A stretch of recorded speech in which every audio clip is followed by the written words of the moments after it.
लेकिन इन्होंने तो ना किसी को सुना, ना साइंटिफिक एविडेंस देखा, ना देखना चाहा। कोई भी निर्णय लेना विदाउट साइंटिफिक एविडेंस खतरनाक होता है सबके लिए। ये इसमें 4 और 5 करोड़ रुपए एक शेल्टर के लिए, 1 पाउंड के लिए लगेगा। ऑनरेबल जस्टिस पारदीवाला तो बहुत गुस्से में थे और बहुत दिनों से पीछे पड़े। इस एपिसोड में बेहद खास मुद्दे पे बात होने जा रही है। दिल्ली के रोहिणी में 6 साल की बच्ची छवि की डेथ हो गई। बताया गया कि उसकी डेथ रेबीज़ के कारण हुई। इसका सुप्रीम कोर्ट ऑफ इंडिया ने सो मोटो कॉग्निजेंस लिया, यानी स्वतः संज्ञान लिया। 2 जजों की बेंच, जिसमें जस्टिस JB पारदीवाला और जस्टिस R महादेवन थे, उन्होंने एक फैसला सुनाया।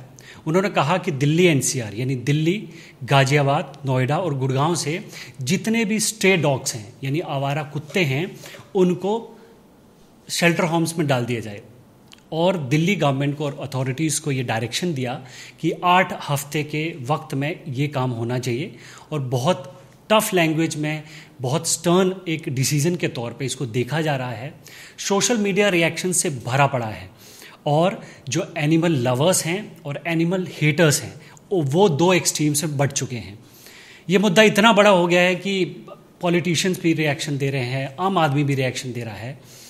मगर हमने सोचा क्यों न एक ऑथेंटिक आवाज़ के पास जाकर पूछा जाए, समझा जाए, जाना जाए कि ये फैसला क्या जल्दबाजी में दिया गया फैसला है या इसके पीछे एक सोच है, इसकी हिस्ट्री क्या है और इस फैसले को इम्प्लीमेंट करने के क्या क्या इम्प्लीकेशन हो सकती हैं।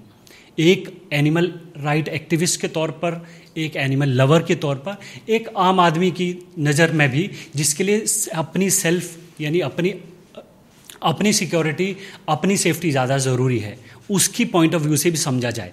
तो हम पहुंच चुके हैं मेनका गांधी जी के घर में, जो कि इस देश की लीडिंग आवाज़ हैं एनिमल राइट्स के मामले में। बहुत लंबे समय से वो काम कर रही हैं। 8 बार की आप लोकसभा सांसद भी रही हैं, one of the longest serving MP रही हैं। थैंक यू सो मच सबसे पहले इंडियन एक्सप्रेस और एक्सप्रेस कैफ़े से बात करने के लिए मैम। सबसे पहला सवाल तो ये है कि आपका क्या रिएक्शन जब आपने 11 अगस्त 12 तारीख को हम ये शूट कर रहे हैं, 11 अगस्त शाम तक आपकी क्या रिएक्शन थी? आप इस चीज़ को, इस फैसले को कैसे देख रही हैं? मुझे मालूम था ये होगा। जो जज सो मोटो केस लगाता है तो क्या उसने लगाना है किसी को बख्शने के लिए? नहीं ना, उसने तो पहले से ही अपना मन बना लिया और ये बहुत गुस्से में आए थे। तो I was not surprised, I have to tell you. मैंने यही सोचा कि यही करेंगे, लेकिन जितना मैंने सोचा उससे 10 गुना ज़्यादा। तो ये 2 जजेस की बेंच थी जी, लेकिन तो दोनों जज गुस्से में थे। अब दूसरे के बारे में मुझे नहीं मालूम। तो आप किन जज की जस्टिस ऑनरेबल जस्टिस पारदीवाला तो बहुत गुस्से में थे और बहुत दिनों से पीछे पड़े थे। अच्छा। तो अब वो आए गुस्से में, उन्होंने मना किया कि हम किसी की बात नहीं सुनेंगे। अब हम एक्सपेक्ट करते हैं कि जज जो होता है वो भगवान के बराबर है जी। अगर वो कोई निर्णय दे तो सोच समझ करके, उसका साइंटिफिक एविडेंस देख करके और सारे लोगों को सुन करके तब जाकर के कुछ बात बने। लेकिन इन्होंने तो ना किसी को सुना, ना साइंटिफिक एविडेंस देखा, ना देखना चाहा, ना कुछ करा। बस ये है कि हटाओ। अब कोई भी निर्णय लेना विदाउट साइंटिफिक एविडेंस खतरनाक होता है सबके लिए। मैम, जब कोई इस तरह का फैसला आता है जिससे मासेस अफेक्ट होती हैं और ये इमोशनल मामला भी है, तो आपको क्या लगता है कि सुप्रीम कोर्ट और एपेक्स कोर्ट है, उसके बाद कोई ऐसी कोई वो भी नहीं है कि इसके बाद कोई कोर्ट है जिसकी तरफ देख सकते हैं? आपको क्या लगता है, क्या बैकग्राउंड क्या है इस जजमेंट के पीछे का बैकग्राउंड क्या है? एक न्यूज़पेपर कटिंग जिसमें वो एक कहा कि एक लड़की मारी गई थी, कुत्तों ने उसको काटा और फिर वो मर गई। अनफॉर्चुनेटली सच ये है कि वो पेपर कटिंग झूठी थी, फेक थी। हाँ। अच्छा। वो लड़की ज़रूर मरी है और हमें अफसोस है, लेकिन वो मेनिंजाइटिस से मरी। अच्छा। और उसके माँ बाप ने भी यही बोला। तो ये किसी ने सेंसेशनल करने के लिए लगा दिया और हमारे जज साहब ने ना आगे ना पीछे देखा ना कुछ, बस उसी को ही आधार बना करके गुस्से में आकर के आए। तो ये जब आधार ही गलत है तो जजमेंट क्या होगा? अगर अब सुप्रीम कोर्ट ने ये बोला है, फैसला दिया है, तो अथॉरिटीज़ को, सरकारों को एक्ट करना पड़ेगा।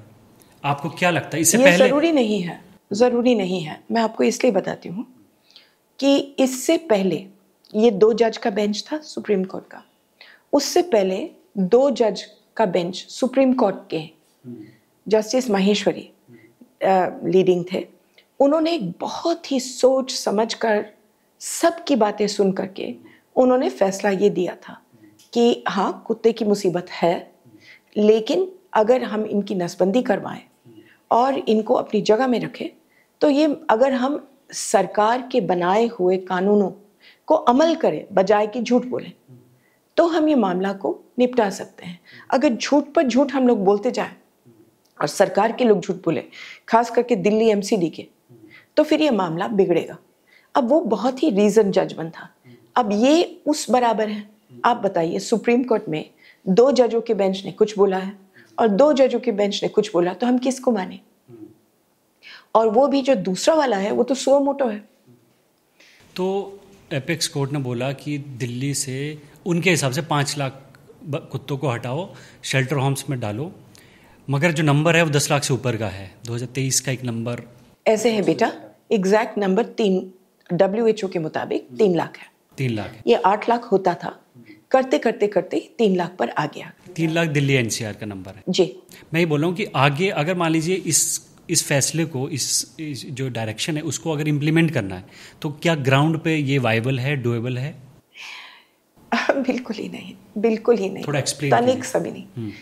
देखिए, अगर आप 3 लाख कुत्तों को उठा करके कहीं रखना चाहते हैं ना, पाउंड का मतलब है एक सीमित जगह जिसमें जानवर बैठेंगे, उसके लिए आपको ज़मीन चाहिए। अब 3 लाख कुत्तों को एक जगह में तो रख नहीं सकते हैं। अगर आप गायों को भी रखते तब भी वो लड़ते, तो आपको 3000 पाउंड बनाने पड़ेंगे। 1 पाउंड होगा आधा एकड़, तो आपको ढूंढने पड़ेंगे 3000 आधे एकड़, यानी कि 1500 एकड़, करोड़ों रुपए की ज़मीन तो आप ले लेंगे कुत्तों के लिए। दूसरी बात यह है कि उसके दीवारों को आपने 8 फुट बनाना है, अंदर आपने शेड बनाना है, फिर जो देखभाल करने वाले लोग हैं उनके लिए घर बनाने हैं, बाथरूम बनाना है, किचन बनाना है, ड्रेनेज बनाना है ताकि उनका पखाना कहीं जाए, आपने बिजली लानी है, आपने पानी लाना है। ये इसमें 4 और 5 करोड़ रुपए एक शेल्टर के लिए, 1 पाउंड के लिए लगेगा। तो पहले तो आप 1500 एकड़ ढूंढिए, उसके बाद आप 3000 पाउंड बनाइए आधे आधे एकड़ में। आप कोई भी कॉलोनी में नहीं बना सकते। मान लो अगर आप मेरे पड़ोस में आ जाओ और कुत्तों का शेल्टर बनाओ, तो मैं तो शोर मचा मचा करके बवाल कर दूं। तो दैट्स राइट। तो आपको 3000 जगह ढूंढने हैं जहाँ लोग भी नहीं हैं, जो एग्रीकल्चरल लैंड भी नहीं है। तो गुड लक,